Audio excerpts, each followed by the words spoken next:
Hello students. तो आज के इस वीडियो में हम बात करेंगे ज्योमेट्रिक प्रोग्रेशन के बारे में। तो सबसे पहले हम बात करें ज्योमेट्रिक प्रोग्रेशन, जिसे हम शॉर्ट में जीपी बोलेंगे। इसकी डेफिनेशन क्या है? तो बहुत सिंपल सी डेफिनेशन है इसकी कि कोई भी सीक्वेंस है नॉन ज़ीरो टर्म्स की। देखिए इसमें यहाँ पे नॉन ज़ीरो वर्ड को मैंने अंडरलाइन किया है। कोई भी सीक्वेंस नॉन ज़ीरो टर्म की, उसको हम सीक्वेंस को जीपी कब कहेंगे? If the ratio of a term and the term proceeding to it is always constant। मतलब क्या है? कोई भी टर्म का और उससे पीछे वाली टर्म का जो रेशियो है वो अगर कांस्टेंट रहता है तो उसे हम क्या कहते हैं? जीपी। या इस बात को हम ऐसे भी बोल सकते हैं सिंपल शब्दों में कि T1, T2, T3 and so on up to, इस तरह से अगर टर्म्स दे रखी हैं हमें Tn, इसको हम जीपी में कब कहेंगे? Are in GP if and only if T2 upon T1, यानी हर एक टर्म का उससे पीछे वाले टर्म के साथ रेशो, यही बात ऊपर कही जा रही है। T2 upon T1, T3 upon T2, T4 upon T3 and so on. इसी तरह से ये सभी जो रेशो हैं हमारे वो कांस्टेंट रहने चाहिए। जैसे लास्ट में अगर लिखना चाहो तो इससे पिछली टर्म होनी चाहिए Tn-1, तो Tn अपॉन Tn-1, ये जो रेशियो है ये फिक्स रहना चाहिए, कांस्टेंट रहना चाहिए। ठीक है, इसको हम डिनोट करते हैं आर से और इसे हम कहते हैं कॉमन रेशियो। अगर ये रेशियो फिक्स है तो हम इसमें ये जो टर्म्स हैं T1, T2, T3, इसको हम बोल देंगे कि ये जीपी है। इसमें एक बात और ऐड की थी ऊपर, नॉन जीरो टर्म वाली कंडीशन। कोई भी जो टर्म है वो जीरो नहीं होनी चाहिए। जीपी में कभी भी जीरो नहीं आता, याद रखिएगा। कारण अगर कोई भी टर्म जीरो होगी तो रेशियो नॉट डिफाइन हो जाएगा।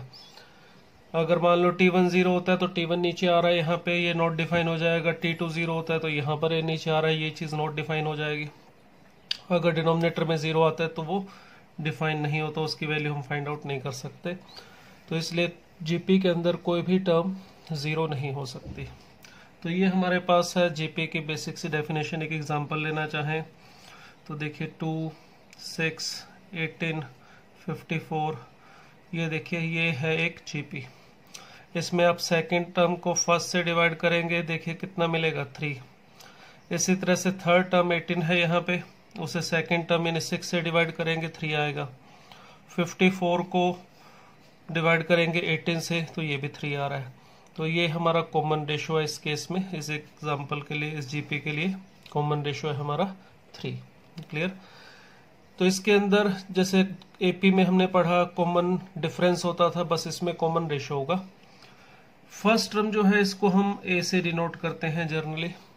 ठीक है, अगर फर्स्ट टर्म जीपी की हम ए लिखें, if T1 is equal to A, और कॉमन रेशियो जो है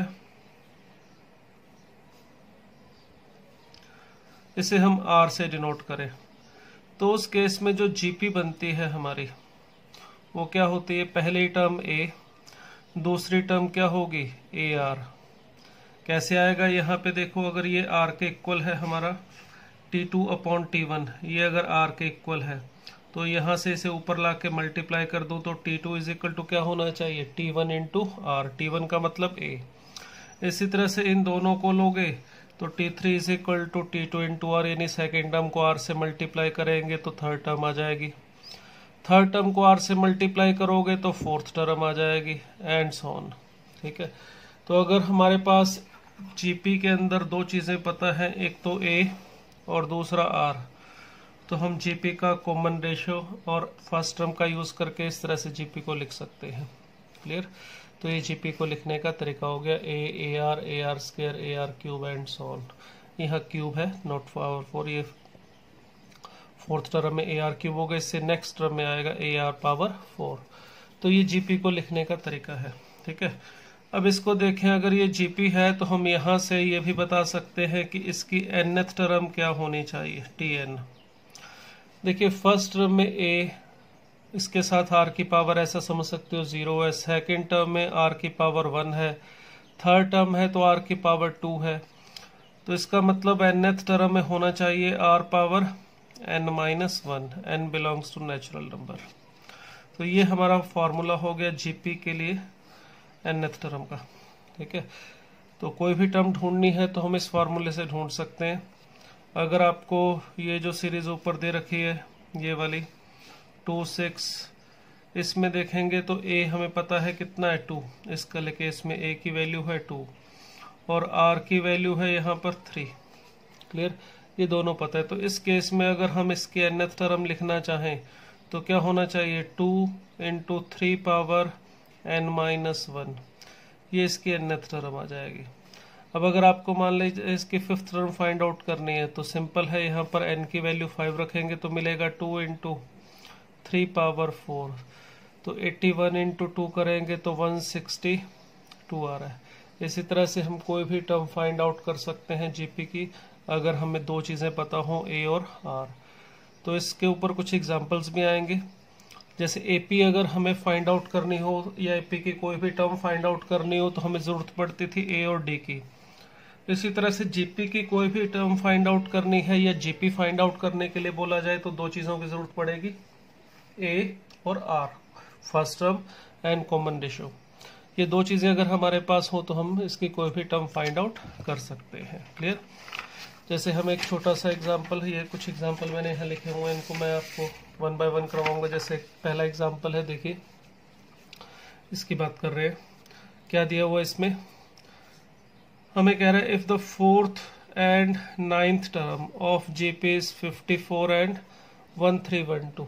एक जीपी है जिसकी 4th टर्म है 54, 9th टर्म है 1322 और हमें फाइंड आउट करना है जीपी। जीपी फाइंड आउट करने का मतलब उसकी सभी टर्म्स को फाइंड आउट करना है हमें। यहाँ पे कोई पर्टिकुलर टर्म भी बोला जा सकता है फाइंड आउट करने के लिए और जीपी। तो इस एग्जांपल में जो जो इन्फॉर्मेशन दी है वो मैं यहाँ लिख रहा हूँ। चलिए फर्स्ट एग्जांपल की बात कर रहे हैं। तो हमें इसमें एक तो दिया था 4th टर्म 54 और दूसरा हमें दे रखा है इसमें 9th टर्म कितनी 13122। ये दो टर्म हमें दे रखी हैं जीपी की और हमें फाइंड आउट करने के लिए बोला है जीपी। जीपी फाइंड आउट करने का मतलब फर्स्ट ए आर स्क्वायर, ये हमें फाइंड आउट करना है। ए आर है यहाँ पे, A R square, A R cube, यानी जीपी फाइंड आउट करने का मतलब सिंपल आप समझ सकते हैं ए और आर की वैल्यू फाइंड आउट करना, क्योंकि इन दोनों से ही सारी जीपी मिल जाती है। अब यहाँ पे यूज करें, देखिए हमारे 9th टर्म जो है, अगर हम 9th टर्म को ए और आर की हेल्प से लिखना चाहें तो nth टर्म के अकॉर्डिंग जो T9 होना चाहिए वो होना चाहिए ए आर पावर 8, क्योंकि Tn होता है ए आर पावर n-1 और ये हमें गिवन है 13122। इसी तरह से 4th टर्म हमें दे रखी है 54, तो बाय रूल ये होना चाहिए ए आर क्यूब। अब हमें ए और आर फाइंड आउट करने के लिए दो इक्वेशन दे रखी हैं, बस आप इनको सॉल्व करके ए और आर की वैल्यू फाइंड आउट कीजिए। सॉल्व करने का तरीका इसमें क्या रहता है, हमें ए को ख़त्म करना है, ए को एलिमिनेट करना है, तो इसमें डिवाइड करने से देखिए ए एलिमिनेट हो रहा है, दोनों को डिवाइड कर दें तो हमें यहाँ पर मिलेगा आर पावर 5 और अगर इसको यहाँ पे डिवाइड करोगे तो आप चेक कर लीजिएगा ये आ रहा है 243। 13122 अपॉन 54 को सिंप्लीफाई कीजिएगा 243 आ जाएगा और 243 का मतलब 3 पावर 5। तो देखिए यहाँ से हमें r की वैल्यू मिल रही है विच इज इक्वल टू 3। अगर r हमें मिल गया है तो a भी मिल जाएगा। उसके लिए देखिए यहाँ पर ए आर क्यूब, ये 54 हमें गिवन था, तो यहाँ पर अगर मैं r की वैल्यू 3 रख देता हूँ तो 54 है, यहाँ पे ये 27, तो देखिए a की वैल्यू मिल रही है 2। बस ये दो चीज़ें ही हमें ढूंढनी थी। अगर ये दोनों चीज़ें हमें मिल जाए तो हम जीपी को लिख सकते हैं A R square, A R cube and so on. It means जो हमारी जीपी है वो हमें मिलेगी 2, 6, 18, 54 एंड सो ऑन। क्लियर, ये है हमारी जीपी। अब इसमें अगर कोई पर्टिकुलर टर्म ढूंढने के लिए कहा जाए वो भी ढूंढ सकते हैं, बस ए और आर की ज़रूरत थी वो हमने ढूंढ लिया है। क्लियर, तो ये हमारे पास जीपी में अगर दो टर्म्स गिवन हो तो उसकी हेल्प से कोई भी टर्म या जीपी ढूंढने का सिंपल सा मेथड है। अब इसमें कुछ पॉइंट्स जो हैं वो हमें ध्यान रखने हैं। देखिए जीपी के अंदर पहली बात, अगर ए पॉजिटिव है, अगर ए पॉजिटिव है उसके लिए बात कर रहा हूँ, और आर जो है वो 1 से छोटा है, आर अगर 1 से छोटा है, 0 और 1 के बीच में है, नेगेटिव नहीं है, तो उस केस में हम जो जीपी है उसको बोलते हैं decreasing GP. GP is decreasing, क्योंकि जब हम 1 से छोटे नंबर से इसको डिवाइड करते जाएंगे, ए को मल्टीप्लाई करेंगे आर से, फिर आर स्क्वायर से, आर क्यूब से, तो जो साइज है वो कम होता जाएगा। अब जैसे आप ए ले सकते हैं, कोई भी वैल्यू ले ली, मान लो मैंने ले लिया 10, और आर की वैल्यू अगर हम लेते हैं 2, तो पहली टर्म आर की वैल्यू ले रहा हूं मैं 1/2, तो पहली टर्म n फिर आ जाएगा 5, फिर 5/2, 5/4, तो इसमें जो साइज है वो डिक्रीज होता जाएगा। मगर यहाँ पर a पॉजिटिव के लिए बोला है मैंने, अगर a नेगेटिव होगा, अगर सपोज a 10 की बजाय -10 होता, तो यही मिलता -10, -5, -5/2, -5/4। अब देखिए ये साइज इंक्रीज कर रहा है, तो इसलिए यहाँ पर मैंने a पॉजिटिव बोला, तब ये जीपी कैसी है, डिक्रीजिंग। और इसी में अगर a नेगेटिव हो और r हमारा 0 से 1 के बीच में है, तो उस केस में जो जीपी होगी वो हो जाएगी इंक्रीजिंग। क्लियर?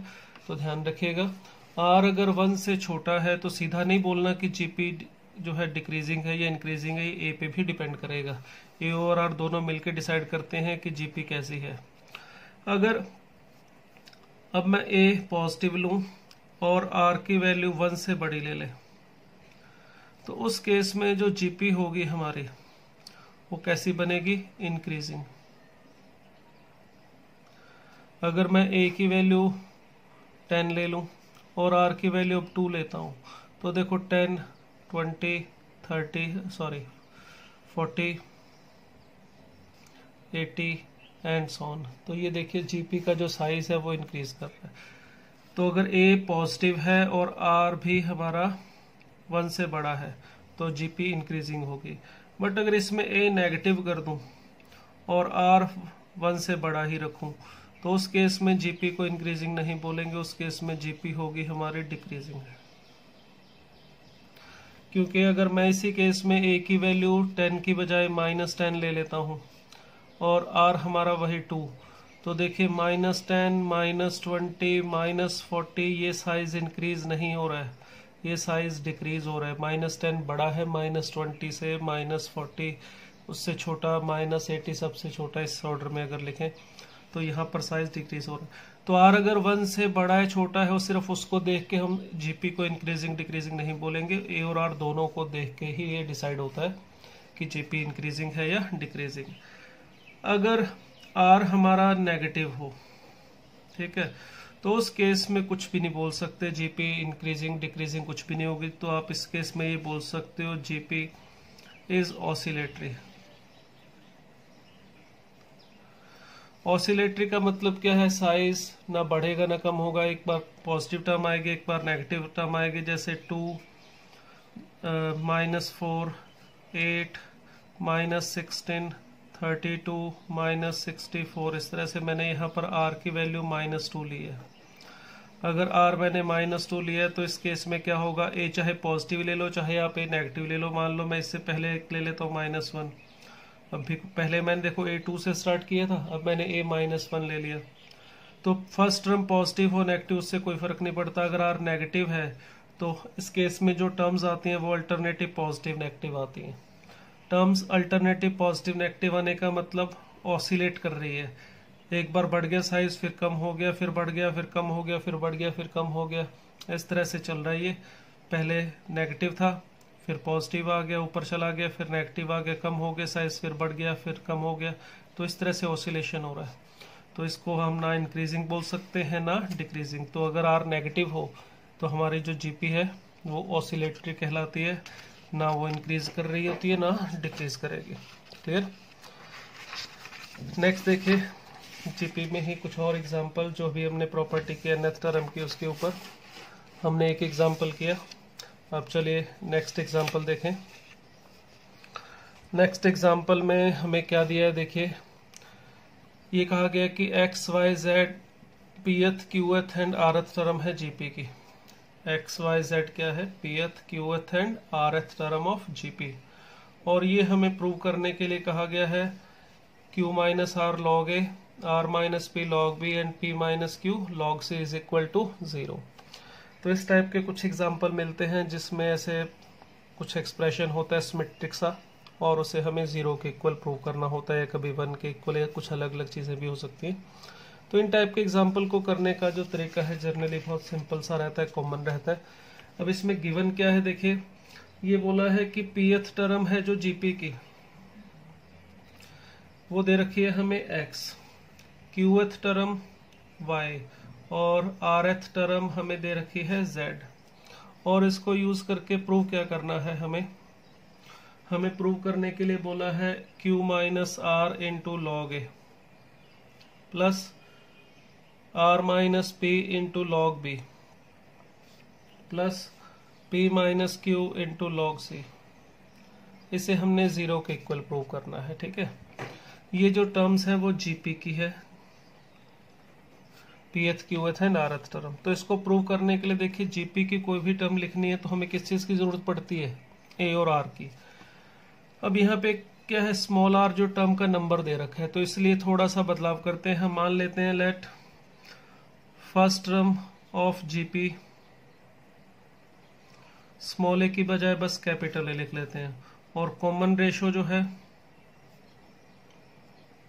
उसे मैं कैपिटल आर से लिख लेता हूँ, उससे कोई फर्क नहीं पड़ने वाला है, सिंबल आप स्मॉल आर का यूज करो या कैपिटल आर का, एक ही बात है। अब अगर यहाँ पर मैं इसको पीएथ टर्म को फाइंड आउट करना चाहूँ बाय रूल, तो हमारी जो एनएथ टर्म होती है उसके लिए फॉर्मूला हमें पता है A R power N minus 1 होता है। तो अगर ये एनएथ टर्म का फॉर्मूला है तो पीएथ टर्म क्या होना चाहिए, A R power P minus 1। इसी तरह से क्यूएथ टर्म होना चाहिए A R power Q minus 1, और ये A R power R minus 1। अब हमें जो प्रूव करना है उसके लिए हमें जरूरत है लॉग ए, लॉग बी और लॉग सी की। तो इसके लिए यहाँ पर जो x है इसके साथ अगर मैं लॉग ले लेता हूँ तो log of x is equal to क्या होगा, log of A R power P minus 1। और इसको अगर हम लॉग की प्रॉपर्टी से लिखना चाहें तो ऐसे लिख सकते हैं log a plus p minus 1 into log r. कौन सी प्रॉपर्टी यूज की है पता ही होगा, इसमें हमने यूज किया है log of m into N हो से log m plus log n लिख सकते हैं, और पावर हो log of m power n तो उसे यहाँ पर आगे लाके मल्टीप्लाई कर सकते हैं। उम्मीद है ये तो आपको पता ही होगा। अब इसमें अगर सेकंड वाले का लॉग लेते हैं तो log of y is equal to आ जाएगा। अगर आपको नहीं पता तो कोई बात नहीं, मैं यहाँ पे मेंशन भी कर देता हूँ जो प्रॉपर्टी हमने यहाँ पे यूज की है। 3 प्रॉपर्टी लॉग की हैं जो आप ध्यान में रखेंगे, जो कि बार बार जरूरत पड़ेगी हमें। एक प्रॉपर्टी होती है लॉग ऑफ, यहाँ पर एल एन लिखने का मतलब बेस ई है। अगर बेस ई की बजाय कुछ और दिया हो तो भी कोई समस्या नहीं है, मान लो लॉग बेस ए लिखा हो तो भी दिक्कत नहीं है। अगर m इंटू एन है तो इसको आप लिख सकते हो लॉग ऑफ m, जो भी बेस होता है वो एज इट इज यहाँ पे लिखा जाता है, लॉग ऑफ n। दूसरी प्रॉपर्टी जो ज़्यादा यूज में आएगी m बाई n, और ये होता है log of m minus log of n। और log of m power n हो तो यहाँ पे इसको लिख सकते हैं n log of m। Base जो है वो जो भी लेफ्ट साइड में वही सेम रहता है, ठीक है, बेस ए हो ई हो जो भी है। एल एन एक्स लिखने का मतलब होता है लॉग का जो बेस है वो ई है, इसे log of x base E natural log कहा जाता है, ठीक है। अब इसमें इस प्रॉपर्टी का मैंने पहले यूज किया, इसको log m plus log n को log m log of a into log of plus log of r power P minus 1 था। फिर इस थर्ड प्रॉपर्टी जो यहाँ पे पावर थी उसे मैंने आगे लिख दिया। इसी तरह से लॉग y की वैल्यू लिखना चाहें तो ये आनी चाहिए log of a R power q minus 1, जिसे अलग अलग करके लिखना चाहें तो log a plus q minus 1 into log of r। और लॉग ऑफ z की वैल्यू इसी तरह से लिखना चाहें तो log of a plus r minus 1 into log of r, ये मिलेगा। अब हमें यहाँ पे जो प्रूव करना है 0, इसकी मैं लेफ्ट हैंड साइड ले रहा हूँ और ये वैल्यूज यहाँ पे रख देते हैं। यहाँ पे हमारे पास जो पहली टर्म है, या एक काम करते हैं यहाँ पे रखने की बजाय इस वाली टर्म को, चलो बात वही है, यहाँ पे सीधा रखो, या इसको q माइनस आर, इसे r माइनस पी और इसे पी माइनस क्यू के साथ मल्टीप्लाई करके ऐड करना है, बात वही है। तो अगर यहाँ पर मैं इसकी वैल्यूज रखता हूँ लेफ्ट हैंड साइड में, तो q minus r into log a, log a हमारे पास है log of capital A plus p minus one into log of r, ठीक है, plus r minus p into log of a plus q minus one into log of r, ये second term. Third term p minus Q into log of a plus r minus one into log of r, ये हमने left hand side लिख ली है, ठीक है। ये थोड़ा different रहे, इसको मैं इस तरह से सेपरेशन कर देता हूँ थोड़ा। अब देखिए यहाँ पे हमारे पास जो लेफ्ट इसका जो एक्सप्रेशन लिख रहे थे, इसमें देखिए जब इसको मल्टीप्लाई करोगे आप, तो लॉग ए वाली जो टर्म्स आएंगी मैं उन्हें इकट्ठा कर लेता हूँ। लॉग ए वाली ये तीन टर्म जो होंगी हमारी, इनमें अगर लॉग ए कॉमन निकाल ले मल्टीप्लाई करके, तो लॉग ए कॉमन निकालने के बाद इसके साथ यहाँ पे क्या मिलेगा, क्यू माइनस आर प्लस यहाँ पर मिलेगा आर माइनस पी और प्लस यहाँ पर पी माइनस क्यू, ये लॉग ए वाली टर्म हमने लिख ली। इसी तरह से जब इसको मल्टीप्लाई करेंगे सेकंड वाले के साथ, दैट इज ये टर्म जब इसके साथ मल्टीप्लाई होगी, इसी तरह से ये वाली टर्म इसके साथ भी मल्टीप्लाई होगी और ये टर्म इसके साथ भी मल्टीप्लाई होगी, तो उन तीनों में एक टर्म लॉग आर जो है वो कॉमन आएगी। सब में से लॉग आर को बाहर लिखने पर यहाँ पे देखिए क्यू माइनस आर इंटू मिलेगा पी माइनस वन प्लस इसी तरह से लॉग आर कॉमन निकाल के यहाँ पर आर माइनस पी के साथ मल्टीप्लाई में आ जाएगा क्यू माइनस वन और लास्ट वाले टर्म में आ जाएगा P minus Q into R minus one. Clear, ये मिला। अब देखिए जो लॉग ए था इसके साथ जो मल्टीप्लाई में plus q minus P plus P, ये सभी की सभी टर्म कैंसिल हो रही हैं, तो लॉग ए के साथ हमें मिल रहा है 0। क्लियर। इसी तरह से आप इसको भी मल्टीप्लाई कर लीजिएगा, लॉग ऑफ आर के साथ क्या मिलेगा उसको फाइंड आउट करने के लिए जब आप इनको मल्टीप्लाई करके देखेंगे तो सिंप्लीफाई करके देखिए इसकी वैल्यू भी 0 आएगी, तो इसका मतलब ओवरऑल वैल्यू हमने प्रूव करनी थी 0, तो ये प्रूव हो जाएगा। ठीक है, तो इस तरह से हम इसको प्रूव कर सकते हैं। नेक्स्ट एग्जाम्पल में चलते हैं।